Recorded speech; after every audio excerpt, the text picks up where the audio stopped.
Hello everyone, welcome to J sir tutors. So lecture के last part में हमने जो गैमेटोजेनेसिस है which includes spermatogenesis and oogenesis ये टॉपिक पूरा कंप्लीट कर लिया है। उसमें कुछ दो सब टॉपिक्स थे, that is the structure of sperm and structure of ovum, जो कि हम आज के लेक्चर में कवर करेंगे।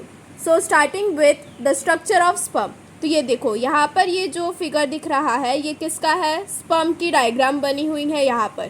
तो जो स्पर्म होता है, स्पर्म क्या है? वो मेल गैमेट होता है जो कि कैसा है? मोटाइल है। स्पर्म जो है वही खुद ट्रैवल करता है ना फीमेल रिप्रोडक्टिव ट्रैक्ट में, तो वो कैसा हुआ? मोटाइल हुआ। एंड ये जो स्पर्म है वो कैसा है? माइक्रोस्कोपिक इलोंगेटेड स्ट्रक्चर है, बहुत छोटू सा होता है एंड ये एक इलोंगेटेड सेल है। ठीक है, अब स्पर्म के स्ट्रक्चर की अगर हम बात करेंगे तो वो 3 पार्ट्स में डिवाइड हुआ है। पहला कौन सा है? हेड। सेकंड कौन सा है? Middle piece. एंड थर्ड कौन सा है? टेल। ठीक है, अब अगर हम हेड की बात करेंगे स्पर्म का, तो यहाँ पर देखो ये जो हेड है स्पर्म का वो कैसा दिख रहा है? ओवल शेप का दिख रहा है।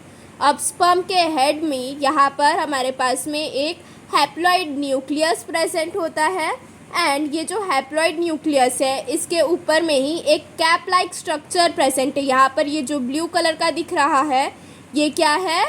एक कैप लाइक स्ट्रक्चर है जिसे क्या कहा गया है? एक्रोसोम कहा गया है। अब ये जो एक्रोसोम है ये गोल्जी कॉम्प्लेक्स से ही फॉर्म हुआ है। एक्रोसोम जो है वो किससे फॉर्म हुआ है? गोल्जी कॉम्प्लेक्स से फॉर्म हुआ है। अब ये जो एक्रोसोम है इसमें भी कुछ एंजाइम्स प्रेजेंट होते हैं। मेनली तो 2 टाइप के एंजाइम्स प्रेजेंट होते हैं। पहला है हाइड्रोलाइटिक एंजाइम एंड दूसरा है प्रोटियोलाइटिक एंजाइम। हाइड्रोलाइटिक एंजाइम्स में एक्रोसोम में क्या प्रेजेंट होगा? हाइल्यूरोनिडेज प्रेजेंट होगा एंड प्रोटियोलाइटिक एंजाइम में वहाँ पर क्या प्रेजेंट होंगे? जोना लाइसिन्स प्रेजेंट होंगे जो कि जोना पेलुसिडा का ब्रेक डाउन करेंगे एंड कुछ कोरोना पेनिट्रेटिंग एंजाइम्स प्रेजेंट होते हैं एक्रोसोम में। नेक्स्ट हमारे पास में हेड के बाद में कौन सा रीजन आता है? नेक वाला रीजन दिख रहा है यहाँ पर। ये जो नेक वाला रीजन होता है ना ये बहुत ही शॉर्ट होता है एंड यहाँ पर 2 सेंट्रियोल्स प्रेजेंट होते हैं, एक प्रॉक्सिमल सेंट्रियोल एंड दूसरा कौन सा है? Distal centriole. जो सेंट्रियोल पहले है उसे हमने क्या कहा है? प्रॉक्सिमल सेंट्रियोल एंड जो सेंट्रियोल बाद में है डैट इज़ वो टेल की तरफ है उसे हमने क्या कहा है? डिस्टल सेंट्रियोल कहा है। नेक के बाद में हमारे पास में क्या आ जाता है? मिडिल पीस आ जाता है। मिडिल पीस में क्या होता है? एक एक्सियल फिलामेंट प्रेजेंट होती है। यहाँ पर क्या है? यहाँ पर ये एक एक्सियल फिलामेंट प्रेजेंट है जो कि सराउंडेड है by 10 to 14 spiral turns of mitochondria. ये देखो यहाँ पर ये जो एक एक्सियल फिलामेंट प्रेजेंट है जिसे किसने सराउंड करके रखा है? माइटोकॉन्ड्रिया के स्पाइरल टर्न्स ने सराउंड करके रखा है, जो कि क्या फॉर्म करता है? नेबरकन शीट फॉर्म करता है। एंड ये जो माइटोकॉन्ड्रिया है वो क्या करेगा? माइटोकॉन्ड्रिया का फंक्शन क्या होता है? एनर्जी प्रोडक्शन का होता है। तो माइटोकॉन्ड्रिया क्या करेगा? वो एनर्जी प्रोड्यूस करेगा which is necessary for the movement of the sperm. Then next हमारे पास में कौन सा रीजन आ जाता है? टेल वाला रीजन आ जाता है। यहाँ पर टेल वाला रीजन देखो वो कैसा दिख रहा है? लॉन्ग दिख रहा है, स्लेंडर है, टेपरिंग एंड है। यहाँ पर टेपरिंग एंड में भी हमारे पास में यहाँ पर क्या प्रेजेंट है? साइटोप्लाज्म प्रेजेंट है एंड यहाँ पर fine thread of axial filament भी प्रेजेंट। यहाँ पर ये जो बीच में ये जो ग्रीन दिख रहा है, ग्रीन वाला पार्ट, ये क्या है? फाइन थ्रेड है एक्सियल फिलामेंट की। अब ये जो एक्सियल फिलामेंट है ये कहाँ से अराइज हुआ है?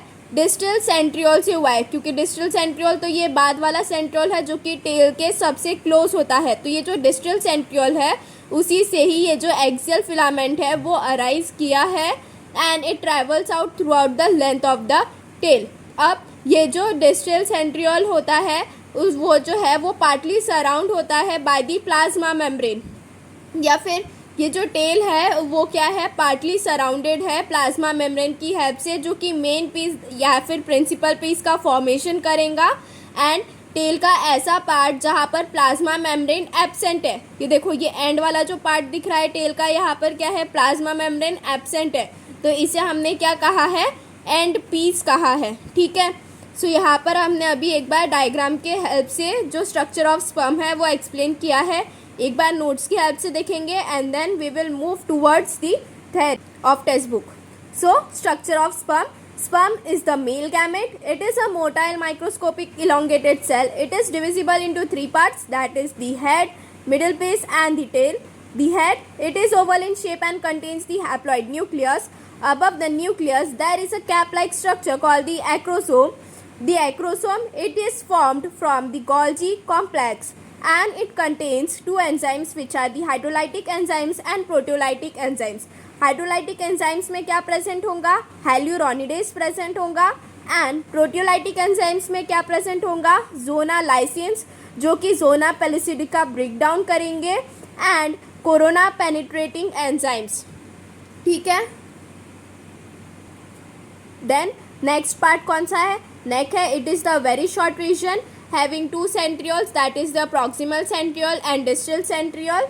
Then middle piece, it has an axial filament surrounded by 10 to 14 spiral tons of mitochondria which forms the Neberkin sheath. It produces energy which is necessary for the movement of the sperm. Then third one is the tail, which is long and slender, tapering and containing cytoplasm and fine thread of axial filament. The axial filament arises from the distal centriole and travels throughout the length of the tail. It is partly surrounded by the plasma membrane. Main piece, the part without the plasma membrane is called the end piece. तो यहाँ पर हमने अभी notes के help से हर एक points जो है वो कवर किया है कि नहीं वो चेक कर लिया है. एक बार अभी हम टेक्स्ट बुक से भी रीड कर लेते हैं. So structure of sperm. The sperm is the male gamete. It is a motile microscopic elongated cell. It is divisible into three parts, that is the head, middle piece and the tail. यहाँ पर देखो text book में भी ये जो structure of sperm दिया हुआ है, स्पर्म के अंदर में तीन स्पर्म जो है वो तीन पार्ट्स में डिवाइडेड है. सबसे पहला कौन सा है, हेड है. Second middle piece and third कौन सा है, टेल है. हेड में हमारे पास में एक हैप्लॉइड न्यूक्लियस प्रेजेंट होगा. हैप्लॉइड न्यूक्लियस के ऊपर में यहाँ पर एक कैप लाइक स्ट्रक्चर प्रेजेंट होता है जिसे हमने क्या कहा है, एक्रोसोम. एक्रोसोम जो है it is formed from the Golgi complex. Acrosome में दो टाइप के एंजाइम्स प्रेजेंट है, एक प्रोटियोलाइटिक एंजाइम और दूसरा हाइड्रोलाइटिक एंजाइम. हाइड्रोलाइटिक एंजाइम में हाइल्यूरोनिडेज प्रेजेंट है एंड प्रोटियोलाइटिक एंजाइम में कुछ zona lysins and corona penetrating enzymes present होते हैं. देन नेक्स्ट कौन सा है, नेक है. नेक में हमारे पास में जो है वो बहुत ही शॉर्ट पार्ट होता है एंड उसमें दो टाइप के सेंट्रियोल्स प्रेजेंट होते हैं, एक प्रॉक्सिमल सेंट्रियोल एंड एक डिस्टल सेंट्रियोल. देन उसके बाद में आता है मिडिल पीस. मिडिल पीस में हमारे पास में निबर्किन शीट प्रेजेंट होती है. देन उसके बाद में टेल वाला रीजन आ जाता है. टेल वाले रीजन में एक्सियल फिलामेंट प्रेजेंट होता है. एक्सियल फिलामेंट को कुछ प्लाज्मा मेम्ब्रेन जो है वो सराउंड करके रखेंगे जो कि प्रिंसिपल पीस का फॉर्मेशन करते हैं एंड जहाँ पर प्लाज्मा मेम्ब्रेन एब्सेंट होती है उसे हमने क्या कहा है, एंड पीस कहा है. ठीक है. So head, the sperm head is oval in shape and contains the haploid nucleus. Above the nucleus there is a cap like structure called the acrosome. It is form from the Golgi body. Acrosome contains hydrolytic enzyme, hyaluronidase and proteolytic enzymes like zona lysins and corona penetrating enzymes. Neck, it is a very short region having two centrioles, that is proximal centriole and distal centriole. Middle piece, it has an axial filament surrounded by 10 to 14 spiral tons of mitochondria, that is Neberkin. It produces energy necessary for the movement of the sperm. Next is tail. It is a long, slender and tapering part containing cytoplasm and fine thread axial filament. The axial filament arises from the distal centriole and travels out and travels throughout the length of the tail. It is partly surrounded by plasma membrane main piece. The part without the plasma membrane is called the end piece. So यहाँ पर भी हमने जो text book में हर एक point दिया हुआ है वही सेम पॉइंट्स हमने नोट्स में भी कवर किया हुआ है. तो अगर आपको नोट्स के हेल्प से पढ़ना है सो नोट्स डाउनलोड करने की लिंक नीचे डिस्क्रिप्शन बॉक्स में दी हुई है. एंड अगर आपको वीडियो पसंद आ रही है देन ज़्यादा से ज़्यादा अपने फ्रेंड्स के साथ में शेयर करें. Now starting with the structure of secondary oocyte. सो हमने ओवुलेशन वाले डे में देखा था कि जो ग्राफियन फॉलिकल है वो क्या हो जाता है, रप्चर कर जाता है एंड जो सेकेंडरी oocyte है उसे रिलीज़ कर देता है. तो आज हम अभी जो सेकेंडरी oocyte है उसका स्ट्रक्चर देखेंगे. तो यहाँ पर देखो ये जो ब्लू वाला सर्कल दिख रहा है ये क्या है, एग है या फिर सेकेंडरी oocyte जो है इसकी जो प्लाज्मा मेम्ब्रेन होती है इसे हम लोग क्या कहते हैं, वाइटेलाइन मेम्ब्रेन कहते हैं. अब ये जो वाइटेलाइन मेम्ब्रेन है, वाइटेलाइन मेम्ब्रेन को ही हमने क्या कहा है, एग मेम्ब्रेन या फिर प्लाज्मा मेम्ब्रेन कहा है। अब ये जो वाइटलाइन मेम्ब्रेन का साइटोप्लाज्म है इसे हम क्या कहते हैं, ऊप्लाज्म कहते हैं। एंड उसके बाद में यहाँ पर एक न्यूक्लियस प्रेजेंट होता है जो कि लार्ज होता है एंड इसे हम क्या कहते हैं, जर्मिनल वेसिकल कहते हैं। एग का जो न्यूक्लियस होता है वो कैसा अपीयर करता है, लार्ज अपीयर करता है and is called the germinal vesicle. egg nucleus it appears large and is called the germinal vesicle। and then उसके बाद में हमने देखी थी कि वहाँ पर फर्स्ट पोलर बॉडी कब फॉर्म होता है, जब प्राइमरी oocyte है, जब वो फर्स्ट मियोटिक डिवीजन शो करता है तब हमारे पास में secondary oocyte and first polar body form होती है। तो ये देखो यहाँ पर ये क्या फॉर्म हुआ है, फर्स्ट पोलर बॉडी फॉर्म हुआ है, ठीक है।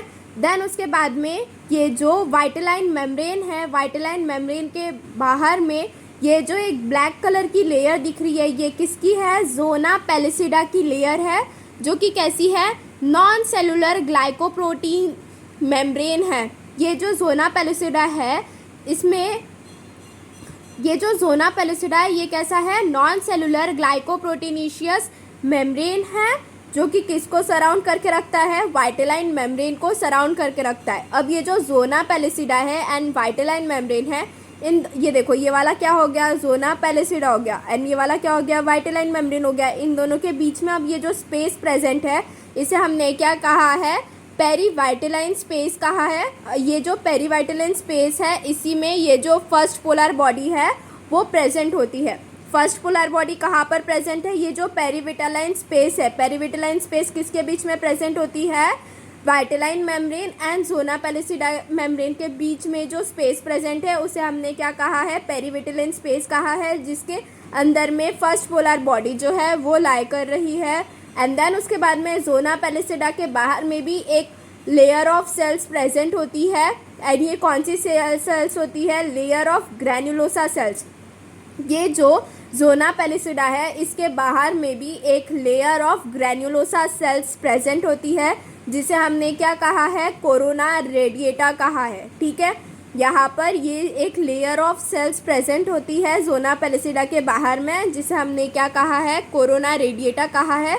अब ये जो कोरोना रेडिएटा के जो सेल्स है ये कैसे होते हैं, एक दूसरे के साथ में कांटेक्ट में होते हैं बाय दी हाइलुरोनिक एसिड। ये जो कोरोना रेडिएटा का ये वाला एक सेल है एंड देन ये वाला एक सेल है, ये वाला सेल है, ये सब सेल क्या है, एक दूसरे के साथ में कांटेक्ट में है by hyaluronic acid. Corona radiata cells, the cells derive from the granulosa cells, this cells are held together by the hyaluronic acid. देन ये कोरोना रेडिएटा भी हो गया यहाँ पर हमारा। देन उसके बाद में हमें एक और चीज़ देखनी है यहाँ पर कि ये जो वेजिटेटिव पोल है वो क्या होता है एंड ये जो एनिमल पोल है वो क्या होता है। तो देखो सेकेंडरी oocyte का ऐसा वाला पार्ट जहाँ पर germinal vesicle and first polar body lie कर रहे हैं उसे हम क्या कहेंगे, एनिमल पोल कहेंगे। And the pole opposite to animal pole and the side opposite to animal pole is known as vegetative पोल।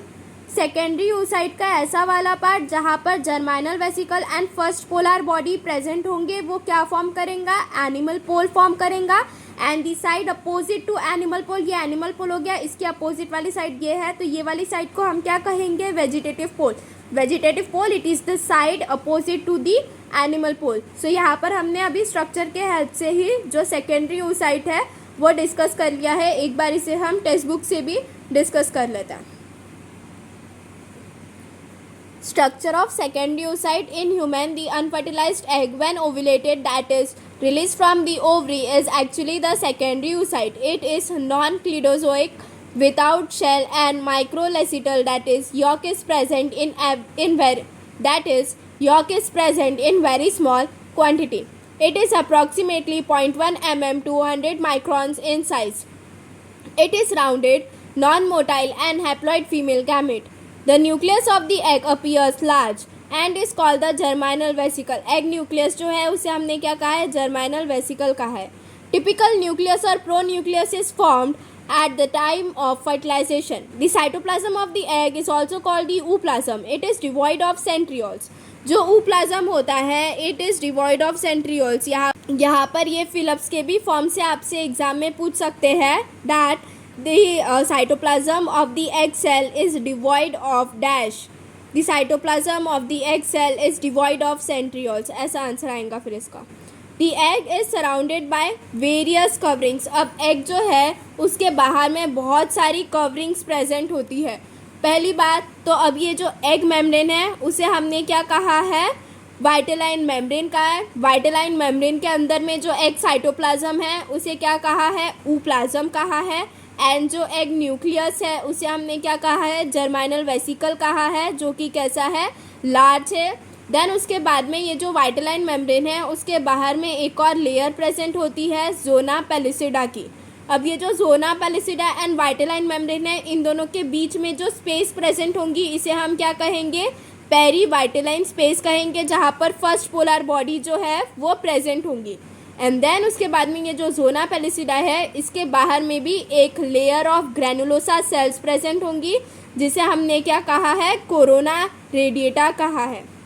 ठीक है. सो यहाँ पर ये क्या हो गया, ये वाला डायग्राम हो गया हमारा अनफर्टिलाइज्ड एग या फिर ओवम का. अगर आपसे एग्जाम में स्ट्रक्चर ऑफ सेकेंडरी oocyte पूछ रहे हैं तो ये 3 मार्क्स के लिए पूछ सकते हैं, तो वे डायग्राम निकालना. एंड अगर 2 मार्क्स के लिए पूछ रहे हैं तो डायरेक्ट थ्योरी वगैरह लिखना, जो ने भी इंपॉर्टेंट पॉइंट्स है, हर एक पॉइंट्स कवर होने चाहिए. ठीक है. The egg membrane is called the vitelline membrane. It secretes a non-cellular glycoproteinaceous membrane called zona pellucida on its outside. Adhering to the surface of the zona pellucida are several radially elongated cells forming the corona radiata. These cells are derived from the innermost layer of the granulosa cells. They are firmly held to the zona pellucida and to each other by hyaluronic acid, which is a mucopolysaccharide. What is hyaluronic acid? Hyaluronic acid वो कौन से type का polysaccharide है, mucopolysaccharide है. ये भी important line हो जाती है यहाँ पर. Between the vitelline membrane and the zona pellucida is a fluid-filled perivitelline space. The first polar body lies in this space. The egg shows polarity. The side having the germinal vesicle and the first polar body is called the animal pole, while the side opposite to it is called the vegetal pole. ठीक है. सो यहाँ पर हमने जितना भी structure of secondary oocyte and structure of sperm था वो complete कर लिया है. टेक्स्ट बुक से ही हर एक पॉइंट कवर किया हुआ है नोट्स में. तो अगर आपको नोट्स की हेल्प से पढ़ना है देन नोट्स डाउनलोड करने की लिंक नीचे डिस्क्रिप्शन बॉक्स में दी हुई है. And if you like the video please like, share and subscribe our channel. And if you are having any queries then do message in the comment box. Thank you.